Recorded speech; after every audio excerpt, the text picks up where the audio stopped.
Behold, your Lord said to the angels, I am going to place a vicegerent on earth. The Arabic word is khalifa. It means a representative or an emissary of mine. And they said, the angels said, will you place therein one who will spread corruption and shed blood, while we celebrate your praises and glorify your holiness? And God said, he said, truly I know what you do not know.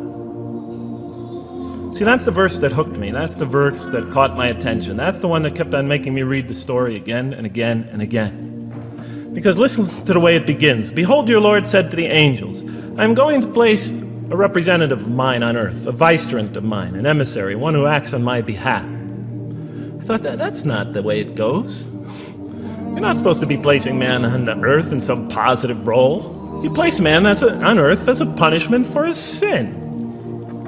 Clearly, I knew the author didn't quite get the point. But still, it was an amazing line. But then I come to the next line, and it says, and the angels say, will you place therein one who will spread corruption and shed blood, while we celebrate your praises and glorify you?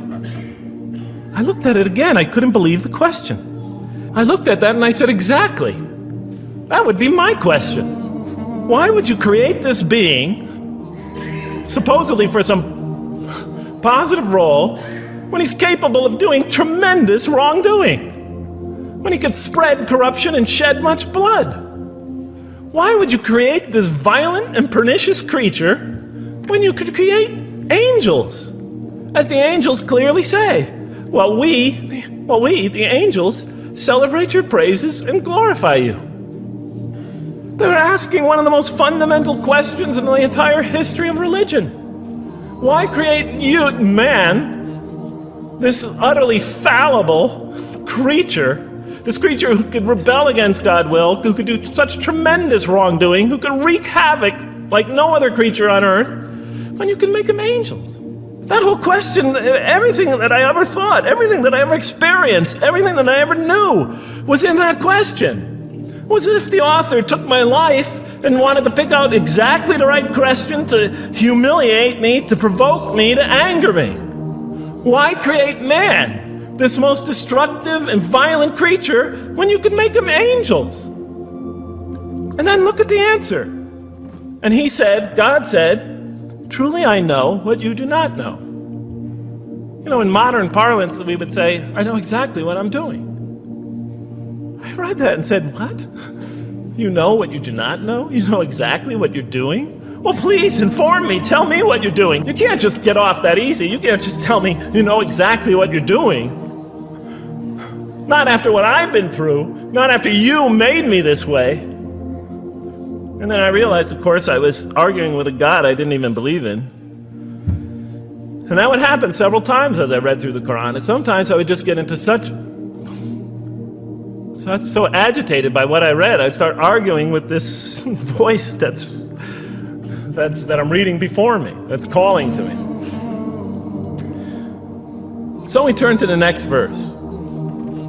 It turns out that the Quran just doesn't dismiss the question, it starts to answer it a little bit. And in the next verse it says, and he taught Adam, God taught Adam, the names of all things. And then he placed them before the angels and said, tell me their names if you are right.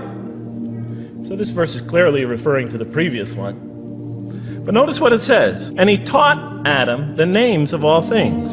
So here we see Adam is not only just a creature who knows how to name things, who's acquiring the gift of language, but he's also a learning creature. God is teaching him. Now right here, right in this verse, and it'll come even clearer in the subsequent verses, that the very first thing that the Quran is going to emphasize here is man's intellect. He is a learning creature. He is taught. And what is he taught? What is one of the great intellectual gifts he's given in response to the angel's question? The gift of language.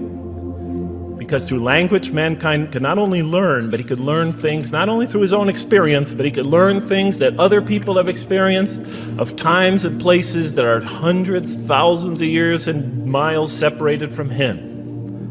And so that all our knowledge becomes cumulative. Every generation learning from the generation before it. I'm learning today from authors I read from other sides of the world that may have existed 2,000 years ago. And so we all contribute to our collective learning and knowledge.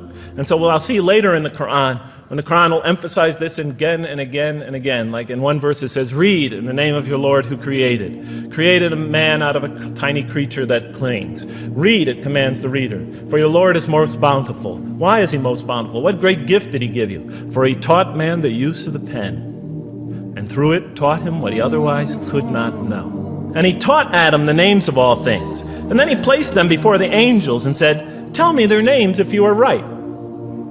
Okay, you have this you have this natural question about this creation of mankind. Here, this mankind is this human being, this human creature is a learning creature. He has many intellectual gifts. Here, I'm going to place these things before you. Tell me their names if you are right about man. And what did the angel say? Glory to you. We have no knowledge except what you have taught us. In truth, it is you who are knowing, the wise. They say this task, this intellectual test that's put before them is beyond their grasp. And so in the next verse we read, and he said, oh Adam, tell them their names. And when he had told them their names, notice how it's nothing for him. For mankind, he has this phenomenal ability. And that's clearly the point of these verses. Even though I felt that the author didn't quite, it was as if I realized that he didn't misunderstand the story. He was taking one of the great stories in the history of humankind, one of the fundamental greatest stories in the history of mankind, and molding it and using it as a vehicle for an entirely original message.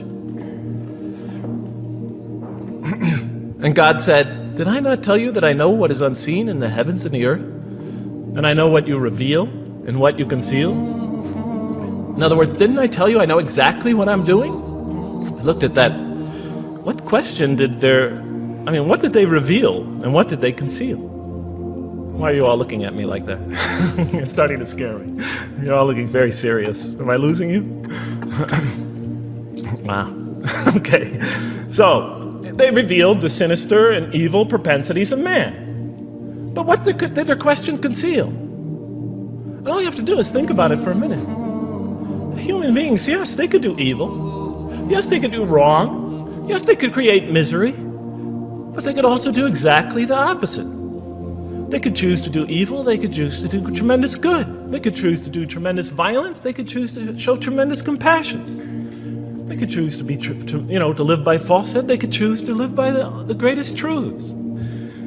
So we go on to the next verse. And behold, we said to the angels, bow down to Adam.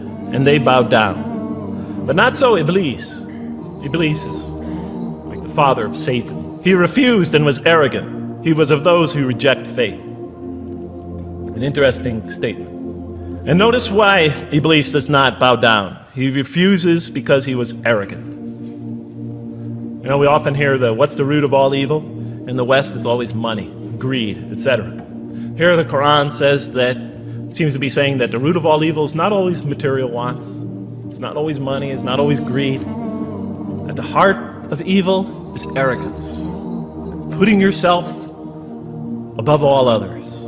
Of assigning to yourself special priority and neglecting the rights of others.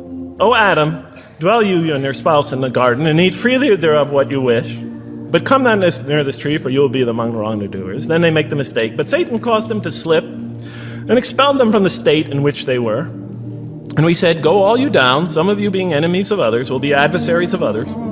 Some of you will be adversaries of each other, and on earth will be your dwelling place and provision for a time. Let's go back from where we started. First, mankind is being taught. We see he's an intellectual being. Then we show he's a moral being. Moral being means he's a being that's going to have to make choices. And then God gives him this choice. It's not a huge deal. It's not the gravest sin in the history of humanity by any means. It's minor by any standards. They make it, though. We see that God originally intended to put man on earth as his vicegerent. When does God finally put him on earth? What signals that he's ready to begin?